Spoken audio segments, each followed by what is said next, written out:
नमस्कार, TV 27 news देख रहे हैं आप। हरियाणा का दंगल लेकर मैं हाजिर हूं पूजा झा आपके साथ। आज बात करेंगे विपक्ष में मचे भगदड़ की।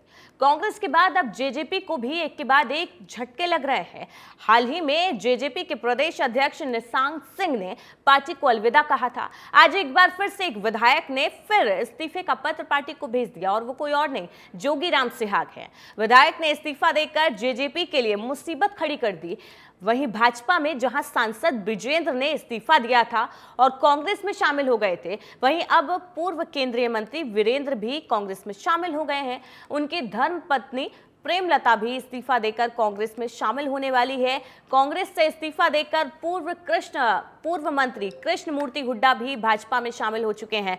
पूर्व मुख्यमंत्री मनोहर लाल की माने तो जल्दी कांग्रेस के बड़े चेहरे बीजेपी में शामिल होने वाले हैं। जेजेपी से भाग रहे नेताओं को देख पार्टी शीर्ष नेता अजय चौटाला यहां तक कह रहे हैं कि अगर बड़े चौटाला यानी कि पूर्व मुख्यमंत्री ओम प्रकाश चौटाला पहल करे तो इनेलो और जेजेपी फिर से एक साथ आ सकती हैं। राजनीति में नेताओं का आया राम गया राम तो चलता रहता है, पर जो नुकसान जेजेपी को हुआ उतना शायद किसी को हुआ है। कहावत यह है कि जिस पार्टी में शामिल नेताओं की संख्या बढ़ती है उसका लाभ भी उस पार्टी को मिलता है। आज इसी पर चर्चा करेंगे, आखिर कांग्रेस और जेजेपी का दामन छोड़कर क्यों नेता बीजेपी में शामिल हो रहे हैं और इस तरीके से विपक्ष में भगदड़ क्यों मची है। लेकिन उससे पहले हरियाणा कांग्रेस नेताओं का और बीजेपी नेताओं का, साथ ही साथ जेजेपी नेताओं का इस पर क्या कुछ कहना है वो आपको सुनाते हैं। इनको ये डर रहेगा कि तुम्हारी जमानत नहीं बचेगी। जो ये कहते थे रोजाना कि एक एक थी इनेलो, लोग ये कहेंगे। आज उस अजय सिंह को फिर इनेलो याद कैसे आ गई? आज वो फिर ये कैसे कहते हैं कि हमें बुलाए तो आज हम चले जाए? उनको कहो कि तुम्हारे जो बोल थे, जो शब्द तुमने बोले थे, पहले उनको ध्यान दो कि क्या कहा था। तुम किस बेशर्मी पे चले गए थे। तुमने किस तरह से इस प्रदेश को दोनों हाथों से लूटने का काम किया। अब जब तुम्हारा असली चेहरा बेनकाब हो गया, अब जब तुम कहीं जाते हो तो लोग तुम्हारा विरोध करते हैं, लोग तुम्हें घुसने नहीं देते, लोग तुम्हें इतनी भद्दी भद्दी गालियां देते हैं जिनको मैं भी अगर देखता हूँ सोशल मीडिया पे तो मुझे भी बहुत शर्म आती है कि किस परिवार को कौन किस तरह की गाली दे रहा है।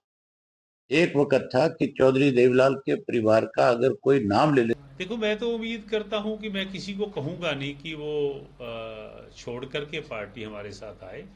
जो लाइक माइंडेड लोग हैं, जो साथ हैं, वो कितने भी आए वो उनका काम है।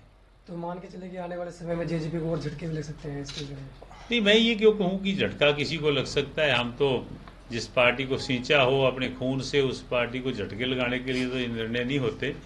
ये निर्णय तो अपनी किसी पीड़ा को लेकर के, अपने कार्यकर्ताओं की पीड़ा को लेकर के, अपने दोस्तों की पीड़ा को लेकर के हो जाते हैं। जो पार्टी के अंदर एक अध्यक्ष उनकी को बात पूरी ना कर पाया हो, कोई सुनवाई ना हो पाई हो, तो उन बातों को लेकर के हैं। तो एक तरफ जहां कांग्रेस में भगदड़ मची हुई थी, इसी बीच अब बीजेपी को भी एक बड़ा झटका लगा है।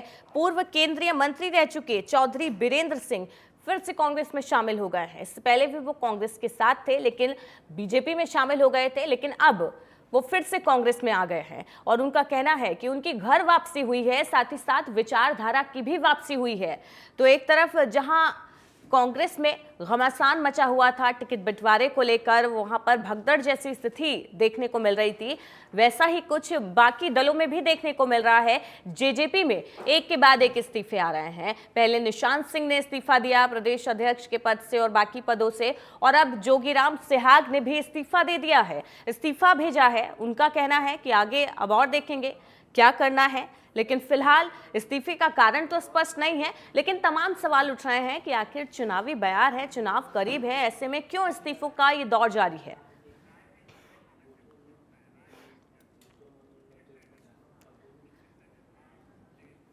तो आज इसी पर चर्चा करेंगे कि आखिर चुनाव का समय करीब है और इस तरीके से भगदड़ जैसी स्थिति राजनीतिक पार्टियों में मची हुई है। ऐसे में कैसे 24 में ये आपस में मुकाबला करेंगे। हमारे साथ मेहमान जुड़ गए हैं, उनका तारुफ आपसे करा देती हूं। उमेश भाटी जेजेपी प्रवक्ता हमारे साथ जुड़ गए हैं, बीजेपी से हमारे साथ राकेश शर्मा जुड़ गए हैं और साथ ही साथ कांग्रेस प्रवक्ता हमारे साथ जुड़ गए हैं राय सिंह गुर्जर जी। आप तीनों का बहुत बहुत स्वागत है। चर्चा की शुरुआत मैं आपसे करूंगी।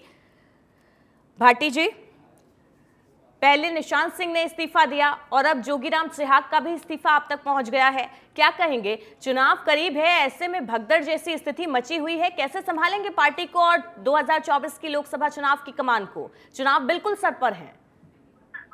देखिए पूजा जी, हम लोग ऐसा नहीं है कि अभी राजनीति में है, बहुत सालों से राजनीति में, और आप भी एंकर हैं काफी पुराने, और चैनल के माध्यम से आपने कितने सालों से आप लोग जो है राजनीतिक परिदृश्य को दिखा रहे हो। जब खासतौर से जब इलेक्शन आते हैं तो उस परिदृश्य में आपने देखा होगा पिछले साल और पिछले साल भी किस तरीके से राजनीतिक पार्टियों को छोड़ के जो नेता है वो एक दूसरी पार्टियों में जा रहे हैं। तो ऐसा नहीं है कि खाली जननायक जनता पार्टी में ये हुआ है, ये भारतीय जनता पार्टी में भी हो रहा है। बिल्कुल सभी पार्टियों में ऐसा होता है, लेकिन सवाल तो उठेगा ना फिर कि क्यों हो रहा है, आखिर उसकी वजह क्या है, और वो भी तब जब चुनाव सर पर है। ऐसे में तो चुनाव की तैयारी होनी चाहिए, जनता के बीच होना चाहिए, लेकिन भगदड़ मची हुई है। बिल्कुल, अगर आज से 15 से 20 साल पहले की बात करें जब हम लोग राजनीति करते थे तो एक निष्ठावान राजनीति हम लोग करते थे। पार्टी के प्रति एक निष्ठा होती थी, कोई सोच नहीं होती थी कि पार्टी हमें कहाँ आगे लेकर जाएगी, क्योंकि एक कार्यकर्ता के तौर पर सिर्फ हम लोग काम करते थे। पार्टी जिस जगह लेकर जाएगी, जो सम्मानीय हमारे को पद दिया जाएगा, उस पद पर हमने काम करना है, तो पद पर रहकर हमने पार्टी को मजबूत करना है। तो ये एक तरीका होता था उस समय काम करने का। लेकिन आज समय बहुत सा जो है बदलाव पर आ चुका है। आज कहीं ना कहीं जो पॉलिटिशियंस हैं या राजनीतिक हैं वो अपना थोड़ा सा भला ज्यादा देखना शुरू कर दिया है। उन लोगों ने राजनीतिक पार्टियों से जिससे जुड़े हैं, जितना फायदा उस पार्टी के थ्रू उनको मिलता है उतना वो अपने कद को आगे बढ़ाते हैं और दूसरी पार्टी को ये दिखाते कि मेरा इतना बड़ा कद है, अगर आप मुझे अपनी पार्टी में लेते हैं तो मैं आपको ये फायदा लेकिन भाटी जी, लेकिन जब सुनिए ना, पार्टी में अगर नेताओं की बात नहीं सुनी जाएगी, उनके काम को तवज्जो नहीं दी जाएगी, तो फिर तो पार्टी वो बदलेंगे। और ऐसा ही कुछ आरोप निशांत सिंह ने लगाया। उनका कहना है कि आला कमान उनकी बात ही नहीं सुन रहा था, जो भी सीनियर लीडर हैं उनकी बातों को अनदेखा कर रहे थे। ऐसे में जब उनके लिए जगह नहीं है पार्टी में, तो किस मुंह से फिर वो पार्टी में रुके? तो फिर छोड़ना सही लगा। तो ये समय आप मुझे बताइए, उनकी बात कब नहीं सुनी? पहले 6 महीने में नहीं सुनी, पहले साल में नहीं सुनी, 2 साल बाद नहीं आपने तो सुनी है, आप तो कह रहे हैं कि आपने सुनी है, लेकिन आरोप तो लग रहा है ना। आप मेरी बात सुनिए जी। 4 साल नहीं सुनी या 4.5 साल बाद नहीं सुनी? अगर उनको लग रहा था कि पार्टी उनकी बात नहीं सुन रही है, तो जब सत्ता में थी पार्टी, जब हरियाणा सरकार में थी पार्टी, तो उनको पहले 6 महीने में 1 साल में बात नहीं पता चली थी क्या? 4.5 साल बाद जब पार्टी का हरियाणा में गठबंधन टूटा है, दोनों पार्टी अलग हुई है, सत्ता से हम लोग अलग हुए हैं, तब उनको एहसास हुआ, तब उनके दिल में बात आई, उनके दिमाग में ये बात आई कि कभी 1 साल पहले दुष्यंत जी ने मेरी कोई बात नहीं सुनी थी, तो उस वजह से मुझे आज 4.5 साल बाद नाराजगी है। देखिए, ये तो आप भी समझते हैं इन बातों को कि आप जब सत्ता में तब तो नहीं आपको लगा कि हमारी बात नहीं सुनी जा रही है। 4.5 साल बाद जब सत्ता से अलग हो गए हम लोग और आज समय है, जरूरत है कार्यकर्ताओं की, आप लोगों की, तो आज आप जो है पार्टी को निष्ठावान कार्यकर्ताओं की तरह जिस तरह से आपको काम करना चाहिए था, उसका काम न करके अब आप ये बात कहते हैं कि मेरी बात नहीं सुनी गई। तो 4.5 साल बाद पहले क्यों नहीं ये बात आई? ये हम नहीं, जनता भी समझती है, जनता भी सोचती है कि चलिए ठीक है, अब ये निजी स्वार्थ है, व्यक्तिगत स्वार्थ है, ये तो जनता तय करेगी। राकेश शर्मा जी, आप बताइए, आप तो कांग्रेस पर आरोप लगाते थे कि भगदड़ वहां पर मची हुई है, वहां के नेता आपकी पार्टी में शामिल होने के लिए बेकरार हैं और हो भी रहे हैं बड़ी संख्या में, लेकिन आपके यहाँ से भी तो वहां जा रहे हैं चौधरी बीरेंद्र सिंह, इस पर क्या कहेंगे? सबसे पहले प्रदेशवासियों को हिंदू नववर्ष और प्रथम नवरात्रि की हार्दिक शुभकामनाएं। देखिए, ये लोकतंत्र का महापर्व है। इस महापर्व में जैसे आपने कहा कि चौधरी बीरेंद्र सिंह गए, तो इससे पहले तो इनके बेटे ही चले गए थे जी। और आज जब आप देखेंगी पूरे देश के अंदर जिस प्रकार से कांग्रेस खाली होने जा रही है, बड़े बड़े नेता, पूर्व मुख्यमंत्री, और मैं तो ये कहता हूं कि कांग्रेस को चिंतन जरूर करना चाहिए। इतने लंबे समय से देश की सबसे पुरानी पार्टी है, आखिर क्या नीतियां हैं, क्या कार्यक्रम है, क्या इनका विचार है, क्या इनकी सोच है कि पार्टी में कोई रुकता ही नहीं है। शर्मा जी, कांग्रेस तो चिंतन कर लेगी, लेकिन आपको नहीं लगता ये चिंतन बीजेपी में भी होने की जरूरत है? क्योंकि आपके यहाँ भी नहीं रुक रहे हैं और वीरेंद्र सिंह कोई छोटे मोटे नेता नहीं थे।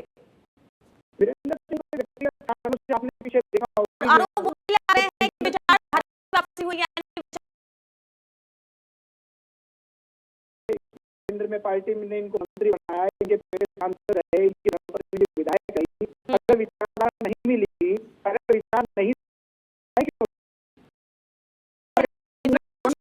अभी पार्टी छोड़ रहे हैं तो कोई तो बात होगी। कोई ना कोई इनका कोई व्यक्तिगत हित था। आपने पीछे देखा भी होगा कि किस प्रकार से दुष्यंत चौटाला जी से जेजेपी से इनके हित भी टकरा रहे थे। कोई ना कोई व्यक्तिगत कारण इनका रहा होगा।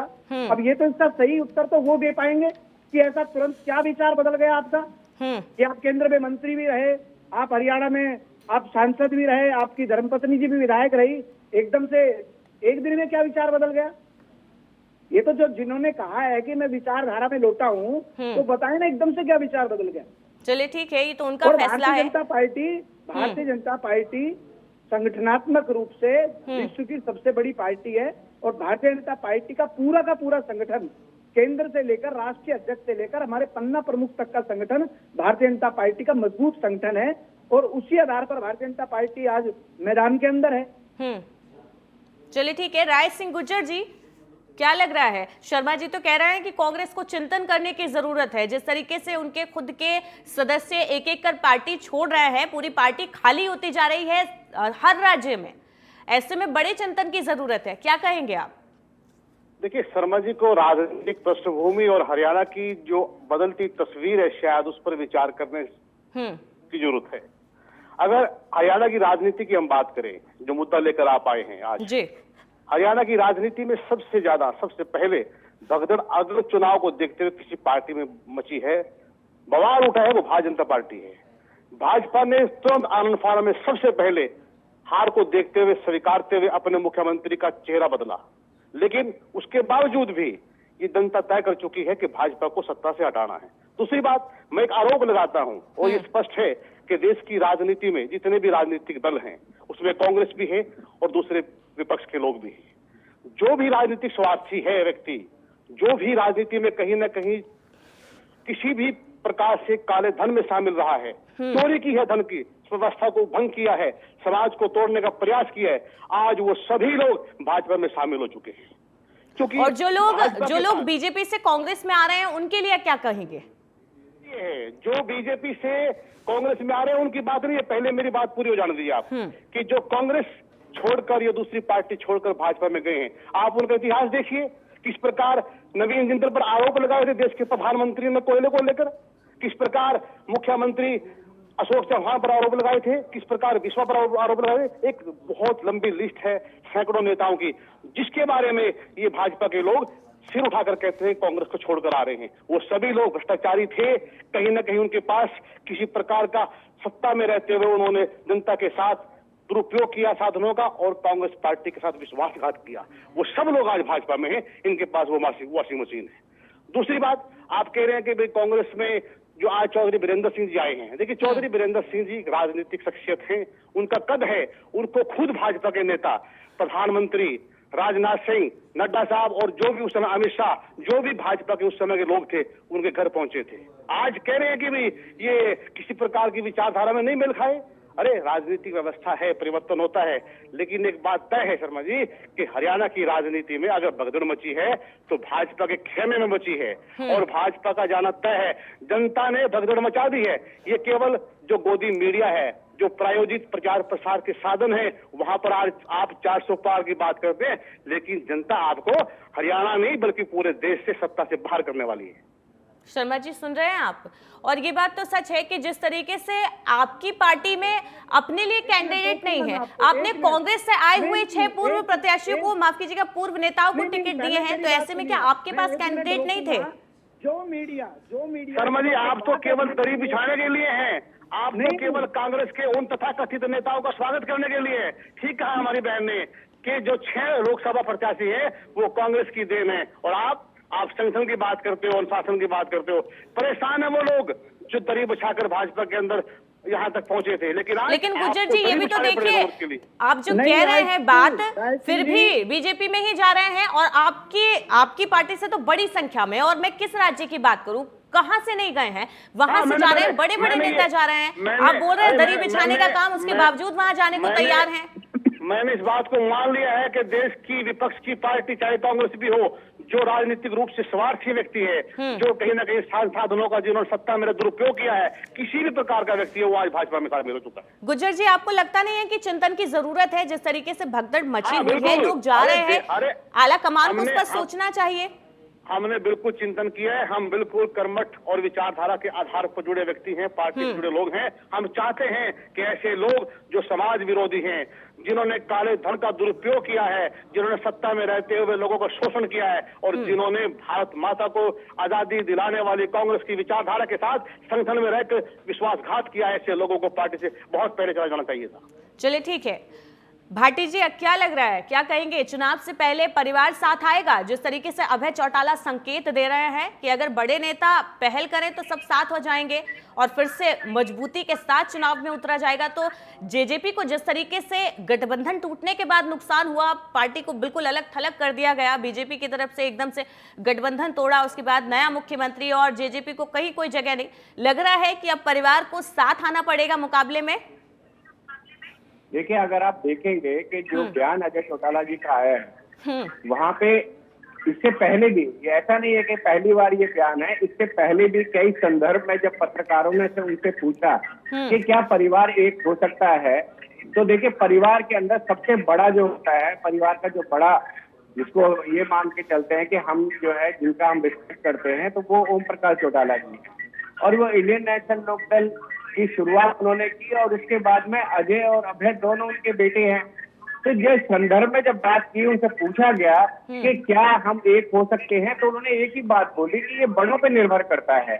ये देखिए, एक संस्कृति है हमारी हरियाणा की भी संस्कृति, हमारी भारत की भी संस्कृति है कि जब बड़ों का आदेश होता है तो बड़ों का आदेश मान्य होता है। तो उन्होंने किस संदर्भ में इस बात को कहा है, वो मेन चीज है। लेकिन सिर्फ एक पार्ट को उठा लिया गया कि अजय चौटाला जी ने कहा है कि अगर चाहे तो हम एक हो सकते हैं, लेकिन संदर्भ क्या था? संदर्भ ये था कि पत्रकारों ने उनसे पूछा क्या परिवार एक हो सकता है, तो उन्होंने कहा तो चलिए भाटी जी, अब मैं आपसे पूछ रही हूँ, अब क्या बड़े नेता, बड़े लीडर्स पहल करेंगे परिवार को एक करने की? अब तो चुनाव है और ऐसे में जरूरी भी है, परिवार एक साथ आएगा तो अच्छा है, डबल मजबूती मिलेगी। देखिए, बहुत स्पष्ट तरीके से अजय चौटाला जी ने चैनलों के माध्यम से बात कही है कि अगर हमारे बड़े हमें कुछ भी आदेश देते हैं, कुछ भी हमारे लिए जो है ना, उन्होंने कुछ सोचा तो वही तो मैं पूछ रही हूँ आपसे, कोई आदेश की उम्मीद है, संकेत है कुछ? देखिए, ऐसा है कि देखिए, ये मैसेज सीधी सी बात है, हर जनता, हर कार्यकर्ता के पास होना चाहिए कि हम कभी ना पहले अलग होना चाहते थे, ना हम आगे अलग होना चाहते हैं। हम एक रहना चाहते थे पहले भी, लेकिन पहले भी जो निष्कासित किया गया, पहले भी जो है नोटिस जारी किया गया, तभी अजय चौटाला जी को, दुष्यंत जी को, नैना जी को इनेलो से निकाला गया। वो कभी छोड़कर नहीं आए थे, उनको निकाला गया था, और निकलने के बाद भी उन्होंने जो झंडा, सिंबल कहते ना, झंडा डंडा पूरा इनेलो का उनके पास छोड़ कर आए थे हम लोग। ऐसा नहीं था कि हमने झंडा छीन लिया, हमने डंडा छीन लिया, हमने उनके जो ऑफिसों को छीन लिया, हमने कुछ नहीं छीना, हमने सब उनको दिया। और उसके बाद में एक नई पार्टी का शुरुआत की, जननायक जनता पार्टी की, जिसमें युवाओं ने दुष्यंत चौटाला जी को बहुत ज्यादा समर्थन दिया। और मैं आपके चैनल के माध्यम से आज भी कहना चाहता हूँ कि आज भी युवाओं का जो जोश है, जो हरियाणा के वासियों का जोश है, जो कार्यकर्ताओं का जोश है, वो दुष्यंत चौटाला के साथ है। उनके साथ कंधे से कंधा मिला के आज भी खड़े हुए हैं। ये 2-4 लोग जो जा रहे हैं, इससे कभी पार्टियां कभी नहीं खत्म होती हैं, कुछ जाते हैं, कुछ आते हैं, लेकिन फिर भी अगर कुछ ऐसा होता है कि परिवार एक होता है, तो सबसे ज्यादा खुशी हम लोगों की होगी, क्योंकि परिवार कभी टूटने नहीं चाहिए। बड़े परिवारों का रहना बहुत जरूरी है, राजनीतिक तौर पर भी और पारिवारिक तौर पे भी। बड़े परिवार का। लेकिन उसमें सबसे बहुत अच्छी पहल अजय चौटाला जी ने की है कि उन्होंने कहा अगर बड़े बुलाएंगे तो हम आज भी आने के चलिए ठीक है, ये भी देखेंगे कि ये कब होता है। गुज्जर जी, क्या लग रहा है जिस तरीके से कांग्रेस के नेता जा रहे हैं और आरोप आप पर लगाते हैं कि उनकी सुनी नहीं जाती है, लीडरशिप में कहीं ना कहीं 5 लोगों की चलती है। ये संजय निरुपम ने बयान दिया था कि सिर्फ 5 लोगों की चलती है कांग्रेस में।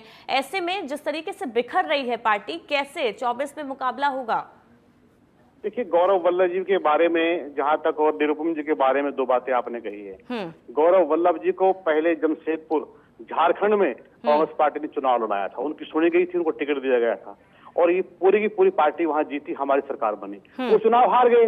उसके बाद राजस्थान विधानसभा चुनाव हुए, उनको उदयपुर से चुनाव, उन्होंने टिकट मांगा, उनको टिकट दिया गया, वो चुनाव हार गए। जबकि हमारी पहले से अधिक परफॉर्मेंस उस इलाके में रही और 70 सीटें आज भी कांग्रेस पार्टी मजबूत विपक्ष के रूप में राजस्थान में है। वो अपनी परफॉर्मेंस नहीं दिखा पाए, इसके बावजूद भी पार्टी उनको चेहरे के रूप में प्लेटफॉर्म देती है अपने विचार बात कहने के लिए, उसके बाद गद्दारी करते हैं, तो ये उनसे पूछना पड़ेगा। रही बात संजय निरुपम जी की, कांग्रेस पार्टी ने उन्हें, हालांकि उनके बारे में कहा जाता है कि वो प्रवासी व्यक्ति वहां पर राजनीति में हैं, फिर भी कांग्रेस पार्टी ने मुंबई जैसे महानगर में उनकी गरिमा को बनाए रखा, उनको महानगर का अध्यक्ष भी बनाया। अब जब पार्टी तीन पार्टियां गठबंधन में वहां पर रही हैं महाअघाड़ी के रूप में, तो सभी राजनीतिक नेताओं का वहां पर वर्चस्व है, प्रभाव है।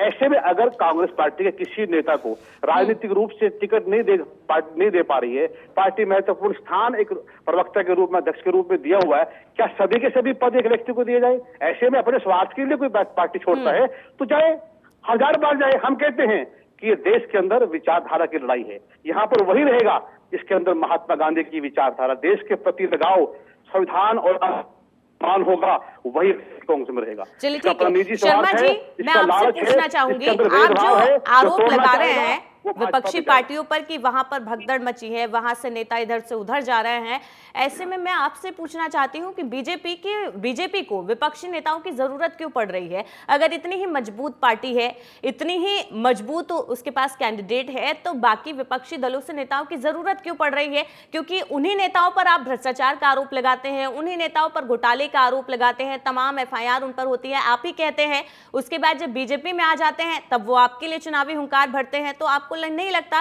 व्यक्तिगत स्वार्थ के लिए आप ही उनको न्योता दे रहे हैं? देखिए, कमजोर घर में कोई नहीं जाता, कमजोर परिवार में कोई नहीं जाता, कमजोर पार्टी में कोई नहीं जाता। और भारतीय जनता पार्टी मजबूत अगर हम कहते हैं तो हम आपको आधार बताते हैं कि हमारी पार्टी मजबूत कैसे है। हम बताते हैं कि अब विश्व का सबसे बड़ा राजनीतिक संगठन है, सबसे बड़ा लोकतांत्रिक राजनीतिक संगठन भारतीय जनता पार्टी है, और सबसे मजबूत बताने का हमारे पास आधार है। हमारा जहां राष्ट्रीय अध्यक्ष हैं, पूरी राष्ट्रीय टीम है, जहां प्रदेशों में टीम है। और शर्मा जी, एक बात आपको बताऊं, उसी बड़े संगठन में सबसे ज्यादा अगर मैं नेताओं की बात करूं तो वो कांग्रेस से होंगे। जब प्रश्न पूछा है तो अगर जवाब तो चलिए ठीक है, आप जवाब दीजिए।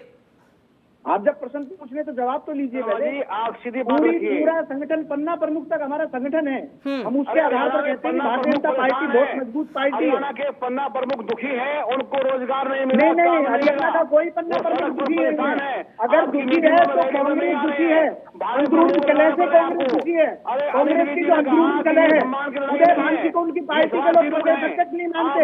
अभी कांग्रेस कहती है कि उसका में मतलब बना रखी है, बी टीम के रूप में आपको प्रत्याशी मिले हैं, आपको उनके साथ काम करना पड़ेगा। बात करते हैं लोकतंत्र में सबसे बड़ी पार्टी की, अरे झूठ की पार्टी है सबसे बड़ी आपकी। चलिए ठीक है, जनता सब देख रही है। आप तीनों का बहुत बहुत शुक्रिया हमारे साथ चर्चा में जुड़ने के लिए। भाटी जी, राकेश जी और गुज्जर जी, आप तीनों का बहुत बहुत शुक्रिया। तो कांग्रेस में जिस तरीके से भगदड़ मची हुई है, जेजेपी में भी भगदड़ मचना शुरू हो गई है। बहरहाल चुनाव का समय है, नेताओं के दल बदल का सिलसिला भी लाजमी है, आखिर उनके पास भी यही मौका होता है पार्टी से अपनी बात मनवाने का। लेकिन फिलहाल जिस तरीके से भगदड़ विपक्ष में मची है, उससे देखकर ये कहना गलत नहीं होगा कि विपक्ष की कमजोरियों का फायदा कहीं ना कहीं बीजेपी के लिए फायदेमंद साबित होगा। फिलहाल के लिए इतना ही। लगातार खबरों के लिए बने रहिए TV 27 न्यूज के साथ।